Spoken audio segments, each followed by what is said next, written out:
Now it's my privilege to welcome and introduce our next speaker, Larry Miller. As the Managing Director of Life Sciences at Innovation Works in Pittsburgh, Larry Miller works with management teams of early life sciences and medical device companies and other startups. Larry helps entrepreneurs address their critical business issues, including product and business development, fundraising, sales and marketing, and strategic planning. Some of these high potential enterprises receive grants or investment funds and become members of Innovation Works portfolio. For portfolio company, Larry provides mentoring and network access and may serve as an observer on the board of directors. He has more than 20 years experience in leading and managing medical device companies to identify commercializable intellectual property and accelerate product development, raise the venture capital needed to get those out into the marketplace, and then help them thrive once they're there. His background includes 16 years of P&L and balance sheet management of divisions as large as $600 million in sales to as small as a skunkworks product development team designing novel permanent magnetic-based MRI systems. Larry, thank you so much for agreeing to join us today, and we look forward to your talk. Thank you very much, Ann. I want to thank the Three Steps to Startup Venture Fair sponsors for inviting me. It's quite an honor. I recognize some of my colleagues. Matt Harbaugh was actually on the team that didn't recruit me, but hired me to work at Innovation Works. We both had more hair and at that time. And I do work for Don Morrison, helping him screen life science jobs. And I know I've spoken to a few of the West Virginia speakers to date. I do want to congratulate Dr. Dobson. What a great overview of the entrepreneur's requirements to understand their business enough to sell it to investors. I love Dobson's rule number 3, but I would also add watch Shark Tank. Joe, if you could bring up that funding continuum slide for a second before I get into my slides. Or Ann, whoever has got that funding continuum slide. Joe's got it, he'll bring it up. Okay. So what we heard this morning were elements along that funding landscape, along that funding continuum. Don talked across the top of the scale, and then the individual speakers actually addressed many of the funding stages with their organizations, whether they were government entities or business incubators, seed funding, all the way up to venture funds and then to loans and bonds. I've been working at Innovation Works, and we span from business incubators through government economic development. Our follow-on investors are typically our seed funds and venture funds. And recently we started a micro VC fund. So we actually operated in this space, in these types of investments, including follow-on investments, to give you a feel for my background. But what I want to talk to you about today is how this whole space did in 2020. We all assumed that money was not available because of COVID, that things are gloomy, but I'm here to tell you that that's not the case. All right, Joe, I'd like to show my slides, please.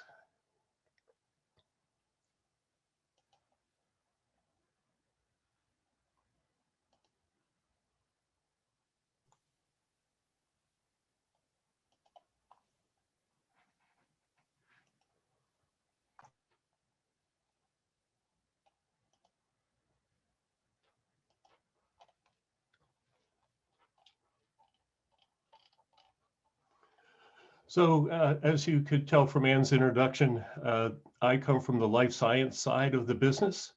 And what I want to talk to you is, where's the money going to come from 2021? And quite honestly, I'm very optimistic. The data that I'm going to present is primarily Pittsburgh focused and nationally focused, but I think it's indicative of the trends that we're going to see this year. Our speakers were very good in terms of where to find the investments, from friends and family all the way up to bonds. And what I want to say that we think in almost every category, the investment scenario for this year looks very good. So it was the best of times and it was the worst of times for life science companies. You can obviously see that firms, particularly pharma, that was related to anything with diagnostics and therapeutics for COVID did well, but everything around home healthcare did well as well. Telehealth was a steaming market last year in terms of investment interest. Remote monitoring, therapy, behavioral health recently has also seen a large raise in investor interest in startups that have come to us. On the other hand, in our portfolio, companies that were in the middle of their trials had a very difficult time. Essential workers did not cover typically the people who were collecting data for their clinical trials. And so their progress, their forecast of how quickly they would achieve the milestones really just stopped. It was hard for them to predict. And we still have companies in that situations. I think you heard Don talk about the COVID filter. We did see lots of companies put a COVID filter on top of their due diligence requirements. And although we think it slowed down some of the investments, we think by the end of the year, the actual investments across much of that funding landscape did increase. So in Pittsburgh, we actually held our own during 2020. You can see that 214 million was invested in 39 life science companies versus 200 million invested in 37 companies in 2019. So fairly level, but up a little bit. And you can see from the companies that received money, it ranged from companies that had been in existence for over 15 years, A-Lung Technologies. And there were companies who were startups. Cytoagents has a drug that addresses the cytokine storm, which is an adverse effect of COVID, and is a cytokine storm is also triggered by novel CAR T cancer treatments. And they had raised maybe 3 to 5 million up till that point, and now they're out looking for $25 million. Knop Biosciences has been in business for 20 years. Peptologics only 3 years, but Peptologics raised $35 million in January. So you can see that there is still interest in life science companies. So in the Pittsburgh area seed fund, first time financing was relatively flat.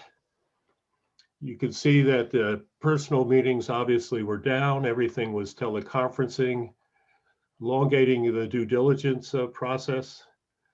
But in our case, we were able to attract $1 million from the state of Pennsylvania, which we matched to the tune of 850,000 from our balance sheet and 150,000 from a local philanthropic organization. And we put $2 million to work in 46 follow-on investments in 6 months. So all of these investments were follow-on investments. These were for our portfolio companies who showed us that they were impacted negatively by COVID, but they had a plan to come out of COVID, either by pivoting into digital marketing or product development, which would put them more in the sweet spot. The key part was evaluating management's plan on what they intended to do to come out of COVID. And we were looking for our money to attract other money so that it would be at least a 12-month runway. Our forecast for COVID to get back to normalcy was sometime in 2021, but sometime range from March till December. So longer runway was appropriate for us to add money. We didn't want to be the only money going into the company. So remember, this was particularly follow-on investments, companies in our portfolio. VCs, this is national money. You can see that VC money increased last year, 13%. Late stage investments, again, these are follow-on investments, A rounds, B rounds, large venture rounds, also accounted for a deal value. So later stage investments. Biopharma and biotech, up as we would expect it, and as we saw reflected in Pittsburgh investment. And this was something that I thought was unusual. I didn't expect this, and that was the corporate VCs, the business development arms of corporations that go out and purchase either strategically and for investment, also strengthened their commitments to investing last year. So even through 2020, we saw investment up at basically all levels in Western Pennsylvania. Now, what we are predicting through our business development group is federal, state, and local support is growing this year. As I said, we did 46 investments in 4 to 6 months. The number of university funds, accredited programs, business case competitions is also increasing dramatically. 5 years ago, there was virtually no business case competitions in Pittsburgh.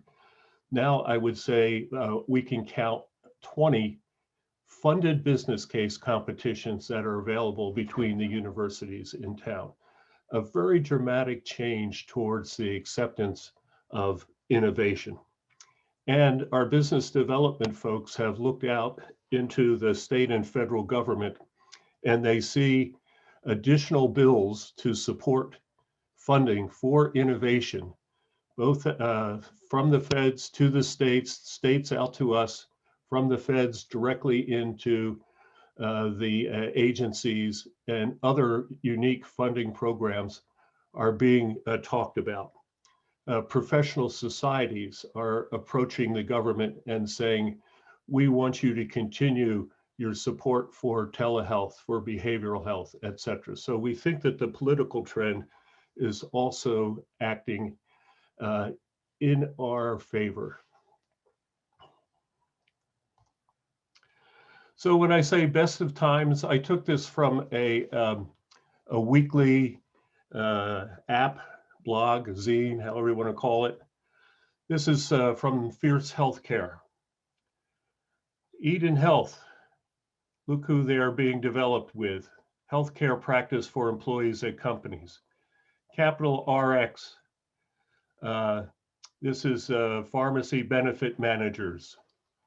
Medical Management MedSafe, joined by these large VCs. Virtual musculoskeletal market. Virtual care for LGBTQIA scored large monies. So you can see that investment continues to pour into the life science companies. Medical appointment booking, digital health unicorn. That means it's raised $1 billion or worth $1 billion. Personal genome diagnostics.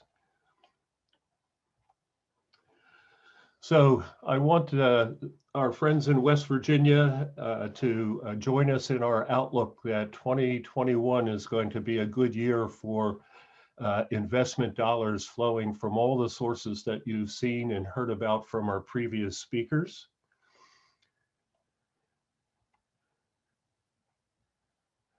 And I encourage you to take a look at the Brookings report. This is the basis of a lot of enthusiasm of investing in life science clusters in Pittsburgh area. It was written 3 years ago, points out the opportunities for job creation.